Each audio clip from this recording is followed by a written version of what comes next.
mwamba salama. Hata hapa Kenya Baba, wewe ndiye mwamba ulisi ulio imara Baba. Tunakuabudu asubuhi ya leo, tunakusifu, tunanyenyekea mbele zako Baba. Tunaomba Mungu wewe ukapate nafasi Baba ndani yetu, pata nafasi ndani ya maisha yetu, pata nafasi ndani ya mawazo yetu Baba, pata nafasi ndani hata ya nchi yetu Baba. tunakukaribisha yawe, uje upate nafasi katika jina la Yesu Kristo. Tunakuabudu asubuhi ya leo, tunakusifu Baba. Asante kwa sababu ya siku njema ambayo umeifanya. Asante kwa sababu ya kutuleta Baba ili kukuabudu, ili kukusifu, ili kulisikia neno lako. Hebu kalibariki neno lako Baba asubuhi ya leo. Hata tunapokishiriki Baba, tunaomba kipate nafasi ndani ya maisha yetu Baba, ili Baba uendelee kutubadilisha Baba, uendelee Baba kunena na maisha yetu katika jina la Yesu Kristo. Tunakuabudu, tunakusifu, na ni katika jina la Yesu Kristo tumeomba na tumeamini. Amen, amen, amen. Amen. Bwana Yesu asifiwe. It is a wonderful morning. This is a good day that the Lord has made. We will rejoice and be glad in it. I am happy to be alive today. I am happy to be born again. I am happy to be in the house of the Lord this wonderful morning. I am grateful for my Savior, Jesus Christ, who died for me. I am very, very, very, very happy. And tumekuwa tukiangalia Matthew chapter 5 verse 13 yenye inasema, ye are the salt of the earth, but if the salt has lost its savor, wherewith shall it be salted? It is thenceforth good for nothing, but to be cast out and to be trodden under the feet of men. Matthew chapter 5 verse 13. Na tumekuwa tukiwa encouraged by the fact that we know ourselves, ya kwamba tunajijua na tunajielewa ya kwamba sisi ndiye chumvi ya ulimwengu, the salt of the earth. Na jana pastor alimention, mwenye alikuwa na mention mwenye anasema it is good to know yourself. Ni mzuri kujijua, ni mzuri kujielewa. And I thought that was a very good point. And on Tuesday also mama alituongoza kujiombea ya kwamba tusipoteze hiyo seva yetu, ama hiyo kenye inatufanya tukue chumvi, tusiipoteze.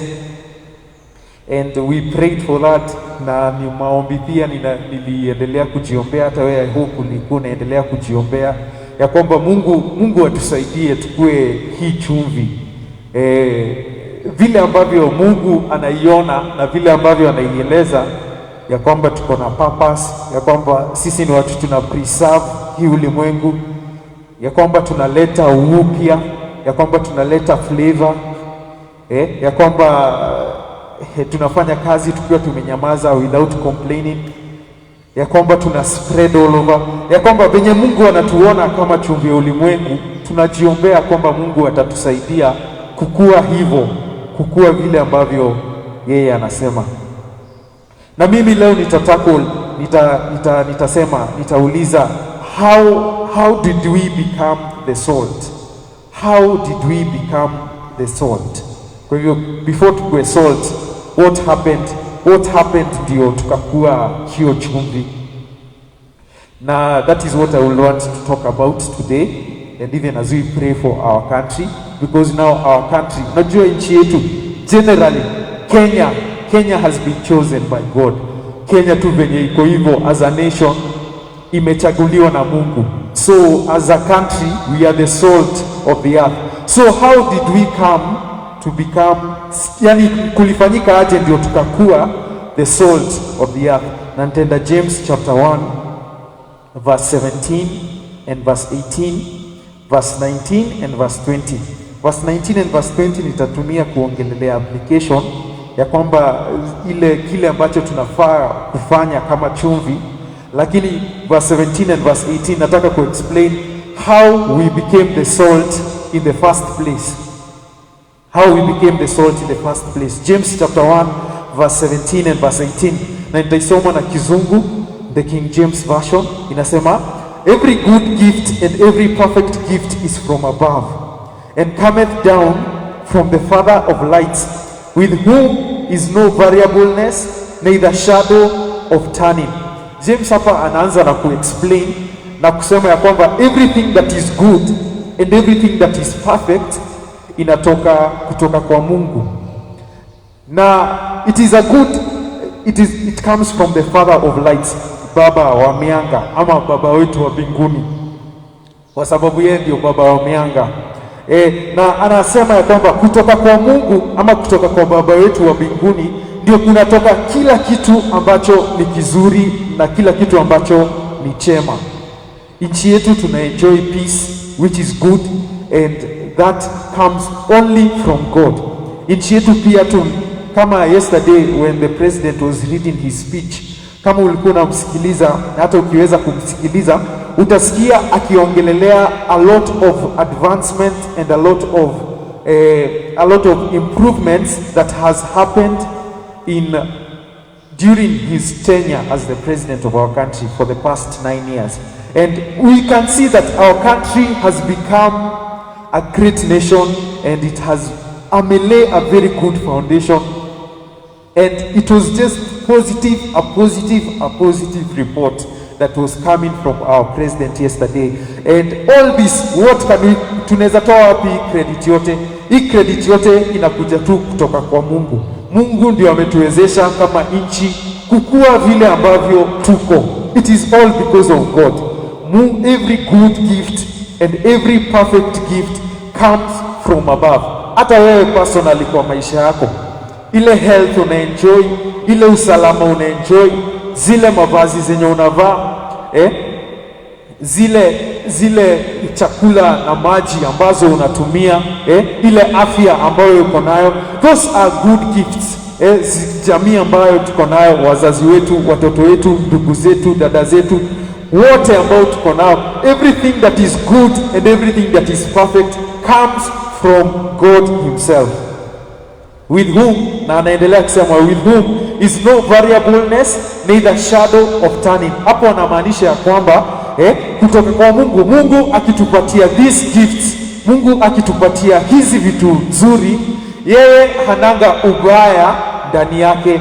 Hana ile ati anakubariki kwa sababu anataka ku get something out of it, ama kuna advantage Mungu anapata from blessing you. No, God hana hiyo. Si kama mwanadamu. Unajua mwanadamu, tuseme umeenda kumkopa pesa, unakuta hata mabanks na maloans zina idea ya maloans kutoka kwa banks ziko based on the interest yenye utarudisha zile pesa nazo. Yani they will gain from helping you. Watakusaidia, they will give you a good gift, but they will want something in return. But that is not our God. When God blesses you, ama God akikubariki na good gifts and perfect gifts, yeye hana hiyo variableness, hana hiyo kubadilika. Yeye anakubariki out of a pure heart and out of a good heart. That is our God. And when you understand that about God, ukimwelewa hivyo Mungu ya kwamba anatubariki out of his good nature, out of his good essence, utaelewa verse 18 yenye inasema of his own will. Kwa hivyo will ya Mungu, nayo will ya Mungu niyo will mzuri ya kutupatia vitu mzuri, ya kutupatia good gifts. Out of his own will he begat us with a word of truth, that we should be a kind of first fruits of his creatures. Out of his own will, Mungu akadecide kutupatia a good gift, which is the word of truth, which is the word of God. The word of God. Mungu alitupatia the word of God, which what does the word of God do? So that what can happen to us, so that we can become a kind of first fruits of his creatures. Ndio tukue watu wenye wamezaliwa kama ma firstborns wake. Unaona hapo unatumia the word begat, ama hapo ya kuzaliwa. Ndio tukue wazao wake wa kwanza, tukue kizazi kingine kipya. Tusikue tu kama vizazi vingine vya hii ulimwengu ambazo zinaishi tu kuishi, lakini sisi anatufanya tunakuwa kiumbe kingine kipya kupitia kwa neno lake. Kwa hivyo, how did we become the salt of the earth? We became the salt of the earth through the word of God, through the word that God sent into our lives. Na hiyo neno yenye Mungu alituma, he did not send it to destroy us. He did not send it to bring us down, but he sent it out of his own will, which is good and which is perfect. Kama venye anasema hapo verse 17, that every good gift and every perfect gift comes from above. So the word of God comes to make us good and perfect gifts for this nation. Hivyo ndio inakuja inatubadilisha, inafanya that word of truth, the word of God. When the word of God comes into your life, you become someone who is good and you become someone who is perfect. When the word of God comes into your life, you become a first fruits of God's creations. Unakuwa mtu amebadilika. That is why you become the salt of the earth. Unakuwa kiumbe kingine different. Why? Because of the word of God. So we are the salt of the earth through the word of God. It is the word of God that makes us different. It is the word of God that gives us a purpose. It is the word of God that makes us preserve this world and preserve even our country. It is the word of God that makes us bring flavor into this earth and into this country. It is the word of God that makes us effective. Ya kwamba mahali popote tutaenda, we will be effective. It is because of the word of God. Because the word of God has made us the salt of this world. Yeah, yesterday, let me speak politics kidogo.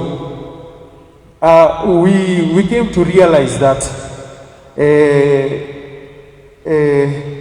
ya kwamba Uhuru na Ruto, they are no longer together. If you listen to the speech of our deputy president, una realize ya kwamba yeye na Uhuru hawajakuwa kitu kimoja for a while, because his speech was his personal speech. It was not a speech that needed to be made by a person who was in his capacity in office. Nasikia ali publish his own political agenda, na akasema ya kwamba ataendeleza Big Four. If he is elected, he will continue the Big Four with the bottom-up economy.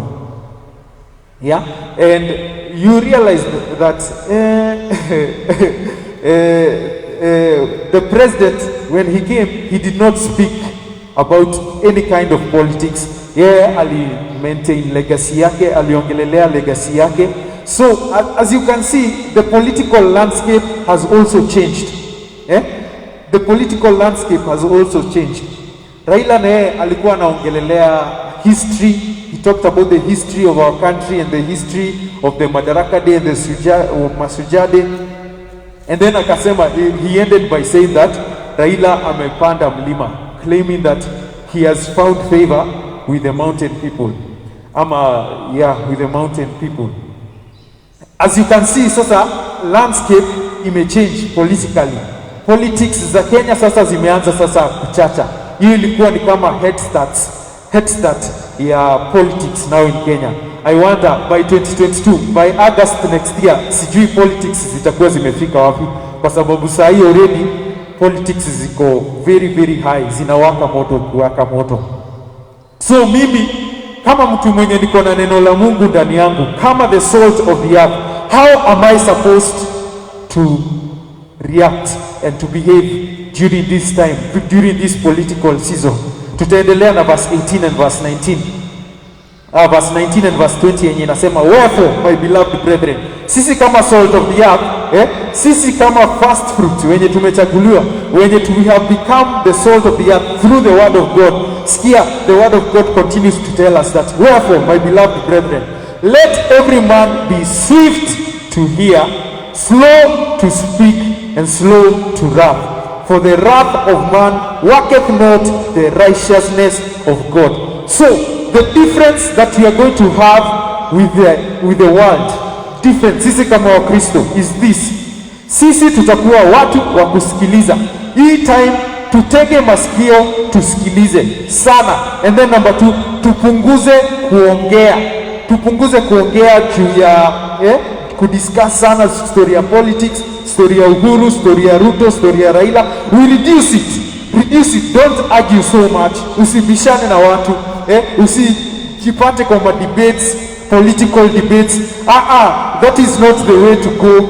And do not be very slow to wrath. That is getting angry. Usikasirikie politician fulani, usikasirikie our president, usikasirikie mtu fulani.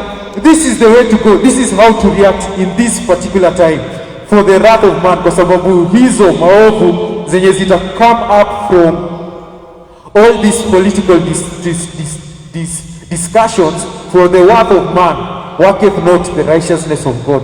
You will not be the salt of the earth kama wewe sasa utakuwa wa kubishana, utakuwa wa kuongea sana na hautakuwa wa kusikiliza. Kama hauwezi sikia Raila anasema nini, he is contending to be your president, therefore listen to him. Listen to William Ruto, listen to Mudavadi, listen to them. Be very keen to listen. What are they talking about? Akiongelelea bottom up economies. Do you know what bottom up is? Do you know? Do a research, figure out what is bottom up all about. Raila akisema this is what I'm going to do, try and do your research instead of talking so much na kuwa support, kupiga nduru hapa, kupiga kelele hapa, huyu akikuja hata tuna disturb. Let us be slow also to wrath, kukasirika, vita, kukasirika na kutengana during this time. And then because all this that is wrong and all this that is evil will not reflect the righteousness of God from our lives. So I want us to pray that during this political season, that we as Kenyans, we will be very keen to hear, very slow to speak, and very slow to wrath.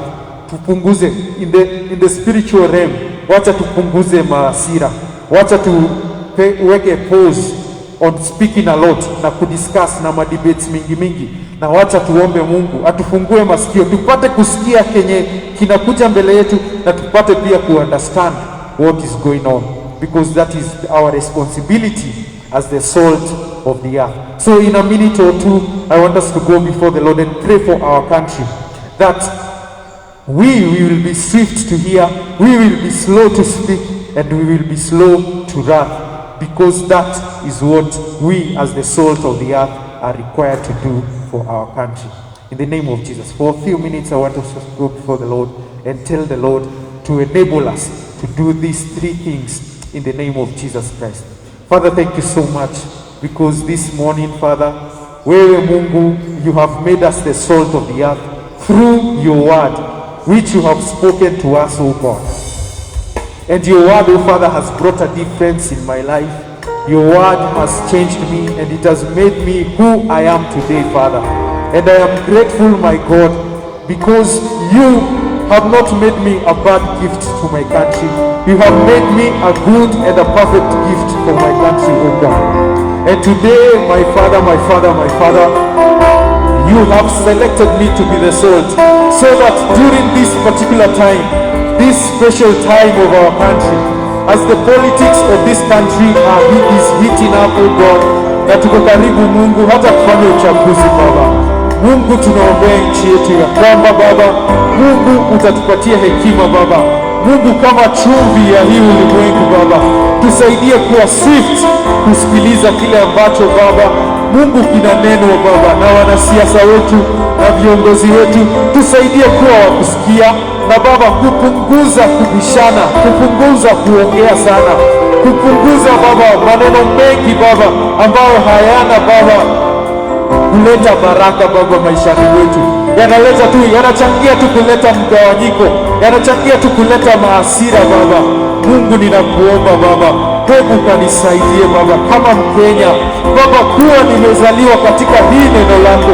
hii Mungu niwe yule wa kusikia Baba, wa kusikia Baba politicians wangu, wa kusikia Baba Mungu wale ambao wako mbele yangu, wa kuwasikiliza Baba, kuwa very swift to hear. Ninajiombea hiyo neema ya kusikiliza Baba, neema ya kusikiliza Baba, ninajiombea Baba hiyo neema ya kutulia, kufunzwa, ya kutulia Mungu, kusikiliza Baba, nipatie hiyo neema Baba, na hata Baba kuwa mpole wa kuongea, nisiwe mwepesi wa kunena sana Baba, wa kunena Mungu opinion yangu, wa kunena kile ambacho Baba ninafikiria ni cha kweli, kile ambacho ninafikiria ni right.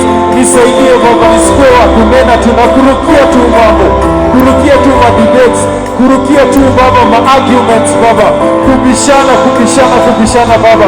Ninaizima ndani ya maisha yangu Baba, especially in this particular time oh God. Na ninaombea pia Mungu hata Wakenya wenzangu Baba, ya kwamba during this time hatutakuwa wa kuongea sana, hatutakuwa wa kubishana sana, hatutakuwa Mungu wa kunena tu Baba. Tusaidie kumjua vile ambavyo maneno Baba yako na nguvu. Tusaidie kuelewa ya kwamba Mungu maneno ambayo tunaongea yako na nguvu Baba, ili tusinene Baba yale ambayo hayapaswi, tusinene yale ambayo Mungu hayafai kuwa, katika jina la Yesu Kristo. Lakini Mungu pia tuwe wa kusikiliza sana kuliko vile ambavyo Baba tunaongea. Hata Mungu ninajiombea kwamba nitakuwa mwepesi wa hasira Baba, sitakuwa mwepesi wa hasira, sitakuwa wa kukasirika ninapoona ya kwamba yule ambaye Mungu sikuchagua anashinda Baba. Mungu nisaidie Baba, nisiwe Baba yule mwenye hasira, nisiwe wa kukasirikia watu fulani, nisiwe wa kukasirikia kabila fulani, nisiwe wa kukasirikia jirani yangu, nisiwe wa kukasirikia Baba Mungu wale ambao hawakubaliani na mimi, nisiwe wa kukasirika Baba, kwa sababu nasema ya kwamba haya maovu yote haya reflect your righteousness, haya reflect ile uchumbi ambao Baba mimi ninabeba.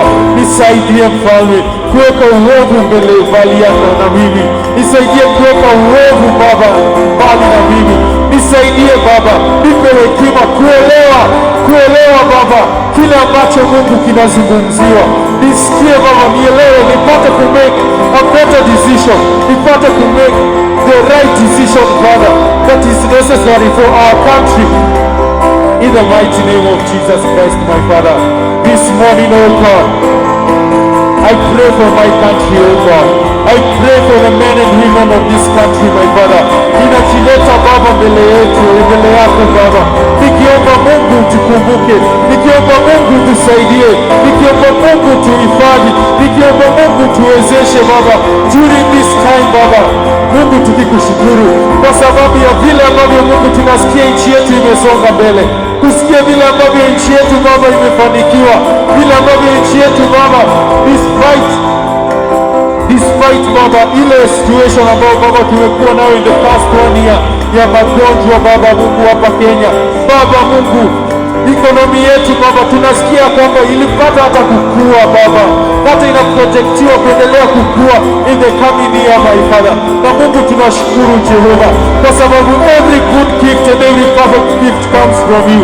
Wewe ndiye Baba umetuwezesha, wewe ndiye umebariki nchi yetu, wewe ndiye Mungu umewezesha nchi yetu kuwa vile ambavyo iko sasa Baba. Hata kama Mungu tunafeel ya kwamba bado ni kugumu Baba, tunakushukuru kwa sababu nchi yetu haijaanguka, nchi yetu haijaangamia, nchi yetu bado inasonga mbele. Viongozi wetu Baba, hata kama wamekuwa na difference of opinions Baba Mungu, wamesimamia nchi yetu. Nchi yetu Baba imesimama Baba, nchi yetu Mungu bado iko kitu kimoja Baba Mungu. Hii ni gift ambayo umetupatia Baba, na hatutakosa kukushukuru, hatutakosa Baba kusema ya kwamba unastahili, kwa sababu wewe ndiye umetubariki na nchi nzuri hivi, nchi ambayo inaendelea, nchi ambayo Baba Mungu watu wanafanya kazi Baba, watu wako active Baba, watu si wavivu Baba wa Mungu. Hakuna wanyonge wengi katika nchi yetu. Umetubariki na nguvu, umetubariki na afya, umetubariki Mungu hata Baba na usalama Mungu katika nchi yetu Baba. Hizi gift zote ni wewe umetupatia. Every good gift and perfect gift comes from the Father of lights oh God. Na tunashukuru kwa sababu wewe umetubariki Baba na umetupatia hii nchi Baba Mungu, out of your own good will, out of your own good pleasure Baba, ukaona ya kwamba ni vyema kutupatia hii nchi, na ukaona ni vyema Baba Mungu hata kutubariki na chakula, kutubariki na maji, kutubariki na umoja, kutubariki na amani Baba. Yote tunayashuhudia. Yule ambaye hana macho Baba Mungu ndiye tu anaweza sema haoni, lakini sisi wengine Baba tumeshuhudia ile amani ambayo iko katika nchi yetu. Tumeshuhudia ile mambo ambayo Baba umefanya katika nchi yetu. Tumeshuhudia ile maendeleo ambayo Mungu imefanyika katika nchi yetu. Tumeshuhudia Baba mengi ambayo yamefanywa Baba na serikali yetu. Tumeshuhudia Baba, umetusaidia Baba kama taifa, umetuwezesha kama taifa. Mahali tumefika Baba, ni wewe Mungu umetuwezesha, ni wewe Mungu umetusaidia. Wewe ndio umekuwa shule shujaa halisi ya nchi hii Baba. Hata kama Mungu tunalisifu serikali yetu, hata kama Mungu tunawapatia heko Baba rais wetu Baba na serikali yake Baba Mungu, zaidi ya yote tunaliinua jina lako, zaidi ya yote tunalisifu jina lako, kwa sababu ni wewe umetuwezesha. Wewe ndio umetuwezesha kufika mahali ambapo tumefika kama taifa, na hata umbali ambapo tunaenda Baba Mungu, tunakuaminia, tuna trust ya kwamba kupitia kwa hii neno lako Baba limeweza Baba kutubadilisha Mungu. Tusiwe wale Mungu wa kurudisha nchi yetu nyuma, lakini tuwe wale wa kuleta mazao, wale wa kuleta matunda katika nchi hii, kwa sababu Mungu umetuleta Baba, umetuzalisha kupitia kwa neno lako, ili tukazae matunda, ili tukawe chumvi katika hii ulimwengu, katika nchi hii Baba, tukawe chumvi. Hebu katusaidie, hebu kanisaidie kuwa chumvi katika dunia hii Baba. Nisaidie Baba kuwa chumvi katika jina la Yesu. Nisaidie kuwa chumvi katika jina la Yesu Kristo. Katika jina la Yesu Kristo. Mahali uko ningependa uendelee kujiombea na kuomba kwamba Mungu atakusaidia kuwa chumvi, yote kwa utukufu wa jina lake. Na Baba Mungu, tunashukuru kwa sababu ya asubuhi njema ambayo umeifanya. Asante kwa sababu ya neno lako Baba. Asante kwa sababu ya ile maendeleo ambayo Mungu tuliyasikia ya kwamba Mungu umeyawezesha Baba serikali yetu kuyafanya. Mungu, tunakushukuru kwa sababu kama si wewe Baba kuwa Mungu wa nchi yetu, tujui Baba tungekuwa wapi. Asante kwa sababu pia Mungu hata ya umbali ambao Mungu tunaenda Mungu, wewe umesema ya kwamba sisi ni chumvi ya dunia. Tunaomba ya kwamba ile example tutaset Mungu kutoka sasa hadi Mungu ule wakati wa uchaguzi, ile example ambayo Mungu tutaset Baba kama taifa Mungu, tunaomba ya kwamba itakuwa example mzuri hata kwa ulimwengu mzima. Watu wana ya kwamba kuna watu wanaweza kaa na amani, watu wanaweza kaa na umoja, na watu wanaweza kubaliana despite their differences. Watu wanaweza kubaliana Mungu kusettle down na kumake na kuunda Baba the bridges Baba, na kukubali Mungu matokeo Baba ya yote ambayo Mungu yako mbele yetu. Tusaidie kama taifa Baba, ndio tukue chumvi katika hii dunia. Mfalme, tunakuabudu na tunakubariki. Libariki hata hii siku yetu Baba, endelea kutusaidia katika njia yetu ya maombi, endelea kutusaidia katika njia yetu ya kuabudu, endelea kutusaidia katika maisha yetu Baba, mahitaji yetu yote Baba tunaomba Mungu ukayabariki na Baba ukayashughulikie yote kwa utukufu wa jina lako, na ni katika jina la Yesu Kristo tunaomba na tumeamini, amen. Mungu akabariki sana, ukuwe na siku njema. Wacha tuonane kesho tunapoendelea kuombea wachungaji wetu. And now may the grace of our Lord Jesus Christ and the love of God and the fellowship of the Holy Spirit be with us now and forevermore, amen. And surely goodness and mercy shall follow us all the days of our lives, and we shall dwell in the house of the Lord forever and ever. Amen, amen, amen. Be blessed. Have a lovely, lovely day.